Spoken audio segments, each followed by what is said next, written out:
Wales. The minister disclosed that transformative action in key areas such as education, healthcare and economic empowerment are very important for Commonwealth citizens. He further disclosed that education stands at the heart of members' collective aspirations for a better future, as it is the foundation of empowerment, social mobility and innovation.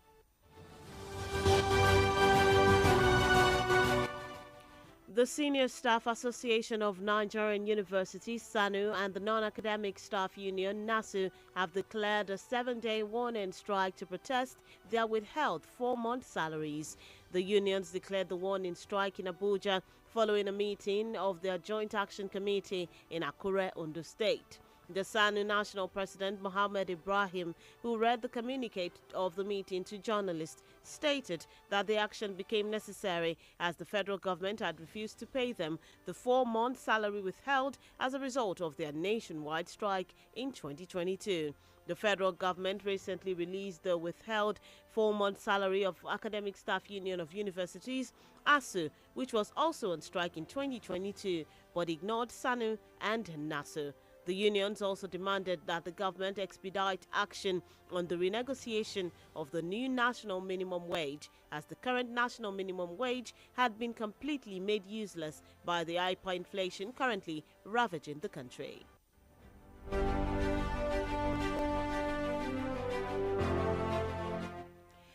The Manufacturers Association of Nigeria (MAN) has stated that the welfare of employees in any organization should be top priority of the employer.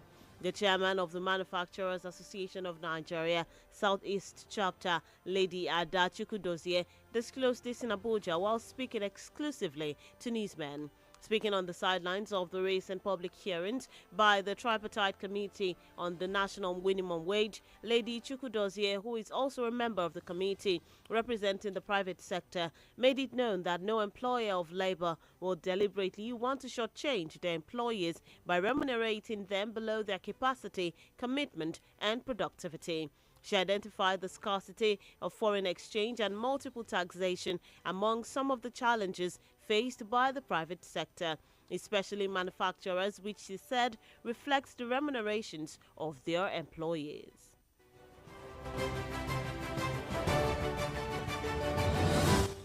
Meanwhile, a prosecution witness has informed the Federal Capital Territory High Court in Maitama how the former central bank governor Godwin Emefiele, who is currently facing trial for fraud and corruption charges, allegedly awarded 45 contracts cumulatively worth billions of naira to family members, including his wife Margaret Emefiele and associates. Appearing before the court in Abuja, the witness Agboro Michael, an independent Corrupt Practices Commission investigator, identified Sahadatu Ramalan Yero, a CBN employee and Emefiele's associate, as one of the 2 beneficiaries of the contract. According to the witness, the other company, owned by Emefiele's wife, Margaret Emefiele, one of Margaret's brothers, was also said to have benefited from some of the contracts.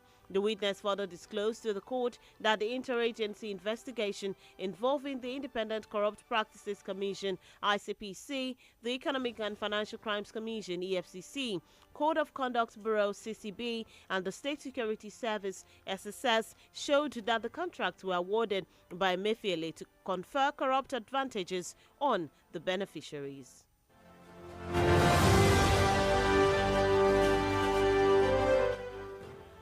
The National Union of Electricity Employees, NUE, have flagged off an indefinite strike after staging a protest over unjust treatment and other pending industrial disputes with the management of the company. Among their demands was the payment of 6 years unremitted pension, non-payment of the death benefit of the deceased staff of the company, non-payment of exit package, unjust disengagement of 7 staff of the company in Zaria, lack of enabler to assist workers perform their duties, as well as an alleged plan to sack over 1,000 workers of the company. The head of Corporate Commissions, Kaduna Electricity Distribution Company, Abdulaziz Abdullahi, described the strike by the electricity employees as uncalled for and injurious to the health of the company, stating that the management had already engaged the union leaders. He therefore appealed to the workers to reconsider their stand and suspend the strike for all business activities to return as they were. And moving on from Kaduna State to Sokoto, the Sokoto State government has stated that it would spend 6.7 billion naira 7 billion naira on its Ramadan feeding program, which includes the distribution of grains and the provision of meals at feeding centers.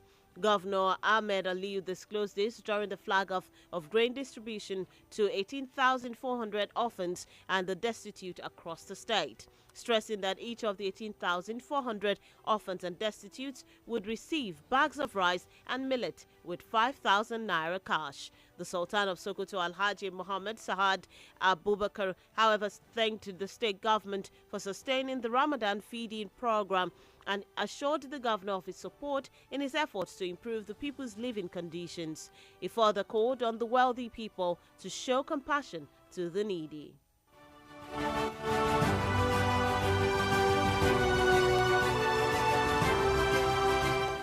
And lastly, on the local scene, still in the northern part of Nigeria, the governor of Niger State, Mohammed Umar Bago, has named the State Polytechnic Zungeru after the Hausa literary icon Abubakar Imam Kagara. The governor made the announcement during a press briefing highlighting the significant contributions of the famous Hausa author not only to the state but to the entire country, especially northern Nigeria, emphasizing that naming academic institutions after him was appropriate. Governor Bago, however, expressed gratitude to President Bola Tinubu for approving the establishment of the first special airport agro-processing free zone in Nigeria and for his considerate contributions to nation building. He added that his administration has received significant support from the Tinubu-led government and praised the president as an astute politician and great leader worthy of celebration. And that's it on the local scene. The news on the hour is reaching you from Diamond 88.7 FM. Ilorin. We take a short time out. When we return, Trump promises to release U.S. Capitol rioters if re-elected. Stay with us for this story and more after the break.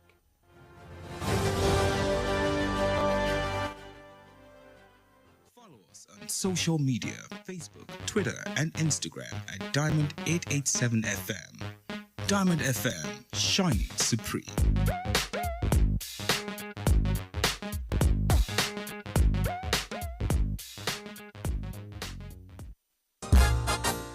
Orúkọ mi ni Yèyélúà Tóyìn Adégbọlá. Mo sì ti lé ní 50 ọdún láyé láàyè àtàyè ìdẹ̀ra. Ìgbòkègbodò mi pọ̀ gan-an nínú iṣẹ́ tí mo yàn láàyò gẹ́gẹ́ bí òṣèré orí ìtàgé. Kì í sì rẹ̀ mí, bẹ́ẹ̀ ni kì í sú mi.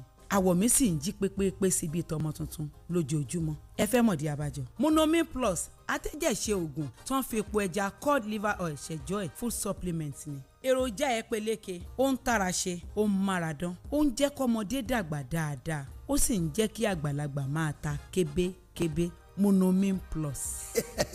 Monomin Plus fún èròjà tó ń tún inú ara ṣe lẹ́yìn ìwádìí ìmọ̀ ìjìnlẹ̀. A tún fi èròjà cod liver oil epo ẹja sí i ló fi wá di oògùn méjì tá a papọ̀ sínú ẹyọ kan ṣoṣo. La fi ń pè é ní Monomin Plus. Iléeṣẹ́ Tuyi Pharmaceutical Industries Limited. Àwọn tó lórúkọ tó ṣe gbẹ́kẹ̀lé níbi kápò oògùn òyìnbó ló ṣe é. Monomin Plus.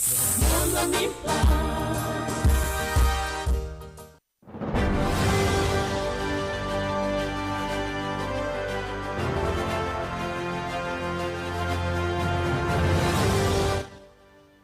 Welcome back from that break and thank you for staying with us. If you're just tuning in and joining us, you're still listening to the news on the hour, reaching you from Diamond 88.7 FM, Ilorin. Moving on to stories on the foreign scene.